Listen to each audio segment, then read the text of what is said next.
झनक के गांव में एक बार फिर अजीबोगरीब घटनाओं की आहट सुनाई देने लगी थी। गांव की गलियों में मेला लगा हुआ था, जहां चारों ओर रंग बिरंगे झंडे, चाट के ठेले, बच्चों की खिलखिलाहट और ढोल की थाप सुनाई दे रही थी। इसी चहल पहल के बीच पराशर नजर आया, जो नूतन के हाथ का खाना लेकर एक कोने में बैठा हुआ था। नूतन धीरे से उसके पास आई और बोली, खाना खा लीजिए पराशर जी। कब तक यूं ही छिपते फिरेंगे? पराशर ने गहरी सांस ली और जवाब दिया, हम जब तक आए हैं मेला घूमकर ही जाएंगे। लेकिन हम यहाँ किसी मस्ती के लिए नहीं आए नूतन। ये शहर के लोग हमारे गांव की जमीन हड़पना चाहते हैं, और वो शहरी बाबू, उसने भी तुम्हें धोखा दिया था। क्या तुम सब कुछ भूल चुकी हो? दूसरी तरफ ऋषि और अर्शी मून के रिश्ते की बात करने ऋषि के घर पहुंचे थे, लेकिन ऋषि वहां नहीं था, जिससे अर्शी गुस्से से बिफर पड़ी। उसकी आंखों में झुंझलाहट साफ झलक रही थी। हम यहाँ रिश्ते की बात करने आए हैं, और खुद ऋषि ही गायब है, वह बोली। इधर ऋषि मेला पहुंच चुका था, जहां वह पराशर की हरकतों पर नजर रख रहा था। जैसे ही पराशर को एहसास हुआ कि कोई उसका पीछा कर रहा है, उसने तुरंत ऋषि को दबोच लिया और एक सुनसान कोठरी में ले जाकर बंद कर दिया। अब बताओ, कौन हो तुम? क्यों हमारा पीछा कर रहे हो? पराशर गरजते हुए बोला। ऋषि ने खुद को संभालते हुए जवाब देने की कोशिश की, लेकिन पराशर ने उसे कोई मौका नहीं दिया। कमरे में बंद ऋषि के पास कोई रास्ता नहीं था, बाहर निकलने का कोई उपाय नहीं सूझ रहा था। उधर मून को शक हुआ कि ऋषि का फोन बंद क्यों है। वह बार बार कॉल कर रही थी, लेकिन जवाब नहीं मिला। तब पराशर ऋषि का मोबाइल उठाकर खुद मून की कॉल देखता है और उसे काट देता है। इधर गांव में पराशर के खिलाफ चल रहे मामले की जांच करने आया ऋषि अब फंस चुका था।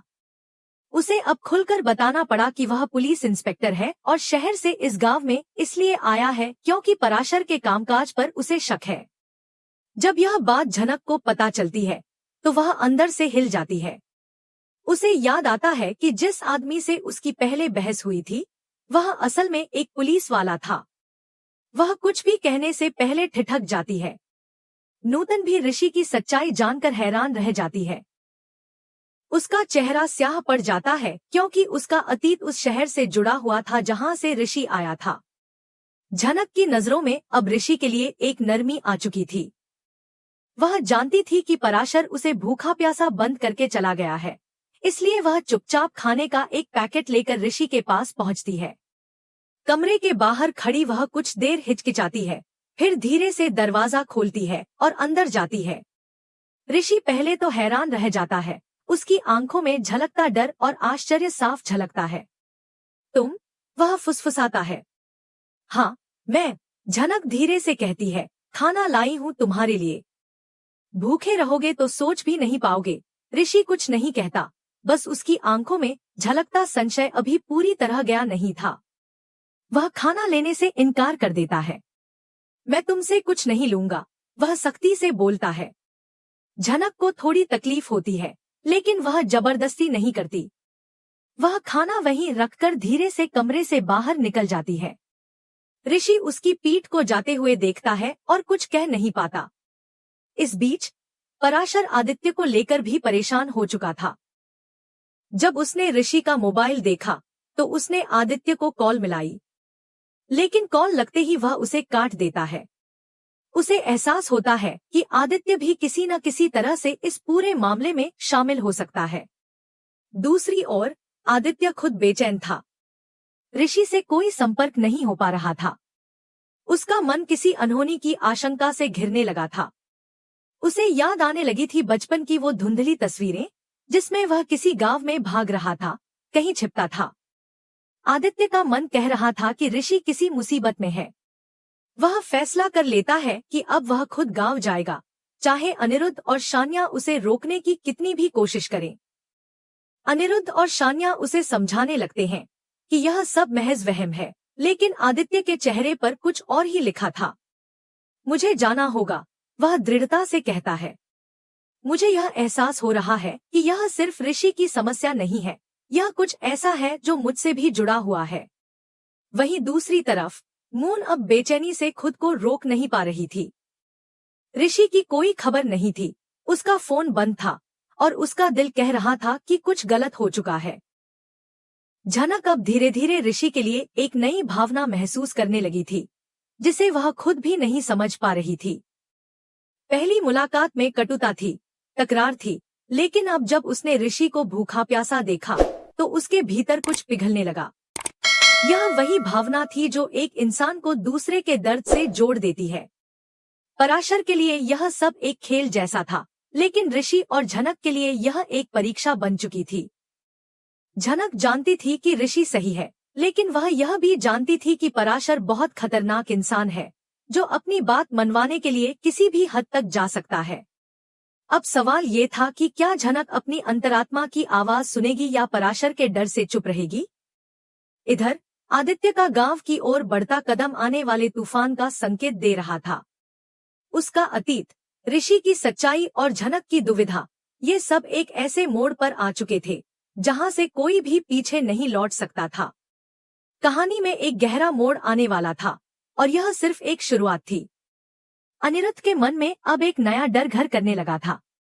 उसे लगने लगा कि कहीं आदित्य को उसकी असली मां झनक और उसके अतीत का वह गुप्त सच न पता चल जाए, जिसे उसने बरसों से छुपाकर रखा था। इस डर से वह बेचैन रहने लगा था, जबकि दूसरी तरफ गांव में धीरे धीरे स्थिति गंभीर होती जा रही थी। आशा को पराशर की हरकतों पर शक हो चुका था। जब उसे यह पता चलता है कि पराशर ने एक शहरी लड़के को किसी कमरे में बंद कर रखा है, तो उसकी पुलिस के प्रति स्वाभाविक संदेह की भावना जाग उठती है। उसे ऋषि पर पूरा भरोसा नहीं होता, लेकिन उसकी आंखों और हरकतों में एक अजीब सी ईमानदारी दिखती है, जिससे वह खुद को रोक नहीं पाती। चुपके से वह उस कमरे की ओर जाती है जहां ऋषि बंद है।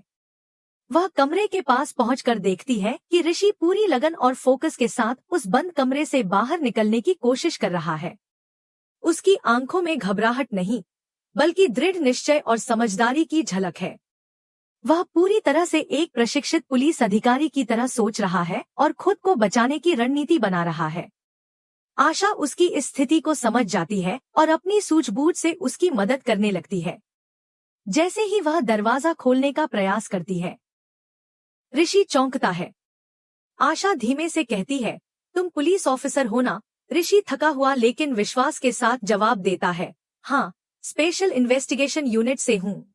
यह सुनते ही आशा गहराई से सोच में पड़ जाती है और बोलती है, अब हम सपना में भी तुम्हारे जैसे लोगों पर भरोसा नहीं कर सकते। उधर गांव में एक नया मोड़ आता है जब एक छोटी बच्ची, जिसे गांव वाले झनक की बेटी कहते हैं, स्कूल से रिजल्ट लेकर आती है। पूरे गांव में उत्सव जैसा माहौल बन जाता है क्योंकि उस बच्ची का नाम पहले स्थान पर आता है।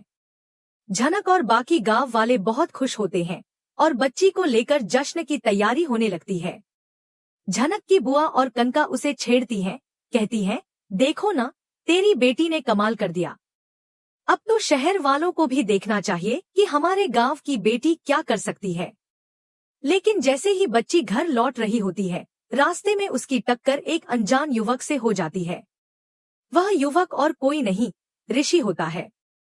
टकराव इतना तेज होता है कि दोनों के हाथ से सारा खाना जमीन पर गिर जाता है। झनक गुस्से में लाल हो जाती है और तमतमाते हुए ऋषि पर बरस पड़ती है, तुम्हें दिखाई नहीं देता? सब कुछ तुमने बर्बाद कर दिया। ऋषि भी पीछे हटने वाला नहीं था। अरे मैडम, आप भी तो देख कर चल सकती थी। आसपास खड़े गांव वाले भी अब भीड़ बना लेते हैं और दोनों से पूछते हैं कि हुआ क्या है। ऋषि अपने कैमरे से गांव के फोटो ले रहा होता है, जिसे देख गांव वाले उससे अपने फोटो खींचने को कहते हैं। ऋषि जब गांव वालों की फोटो लेता है तो अनजाने में झनक की भी फोटो खींच लेता है, जिससे झनक और नाराज हो जाती है। इसी बीच रानी दौड़ती हुई नूतन के पास आती है और कहती है, पराशर लौट आया है और इस बार त्योहार भी यही मनाएगा। तुम जानती हो ना, वो तुमसे कितना प्यार करता है। और तुमने दिल दे दिया उस शहरी बाबू को, जिसने तुम्हारा दिल तोड़ दिया और आज तक पलटकर भी नहीं देखा। नूतन धीमे स्वर में जवाब देती है, ऐसी बात नहीं है। अगर वह जानता कि उसकी बेटी जिंदा है तो वह जरूर आता, लेकिन अब मैं इस बारे में बात नहीं करना चाहती। गांव की कुछ लड़कियां नदी किनारे स्नान के लिए जा रही होती हैं। तभी झनक की नजर फिर से ऋषि पर पड़ती है। वह नूतन को दिखाकर कहती है, देखो, इसी आदमी की वजह से सारा खाना बर्बाद हुआ था। अब देखती हूँ इसे सबक कैसे सिखाना है। वह चुपचाप ऋषि की गाड़ी के टायर की हवा निकाल देती है और वहां से मुस्कुराती हुई चली जाती है।